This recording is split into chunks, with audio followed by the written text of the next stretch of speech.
বোন বেরিয়ে গেল পড়াতে। আমরা সন্ধেবেলা যাব সবাই মিলে আজকে অক্ষয় তৃতীয়ার নিমন্ত্রণে। তবে কোনো দোকানেই কিন্তু বাকি নেই জানেন তো।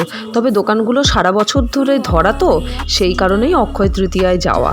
সন্তুবাবুর আজকে কৃষ্ণনগরে ডিউটি হওয়ার সুবাদে নিয়ে এসেছিল সরপুরিয়া, সাথে নিখুতি। বোনের সব অক্ষয় তৃতীয়ার নিমন্ত্রণ কমপ্লিট করে ও যাবে শ্বশুরবাড়ি। তবে তার আগে একটু স্টেশনে বসে মা বেটিরা মিলে সময় কাটিয়ে নেওয়া। ব্যাস, এবার আমরাও বেরিয়ে পড়লাম আমাদের অক্ষয় তৃতীয়া কমপ্লিট করতে। এত ভিড়, ভেতরে গিয়ে ভিডিও করা আর পসিবল হলো না।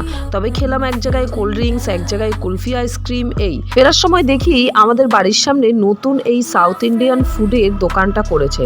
ভাবলাম একবার টেস্ট করে দেখাই যাক না কেমন হয়। তবে একটা কথা বলবো, খুব ভালোও ছিল না, তবে খুব খারাপও ছিল না। স্টার্টিংটা ভালো, শেষে ফালুদা। সাবস্ক্রাইব।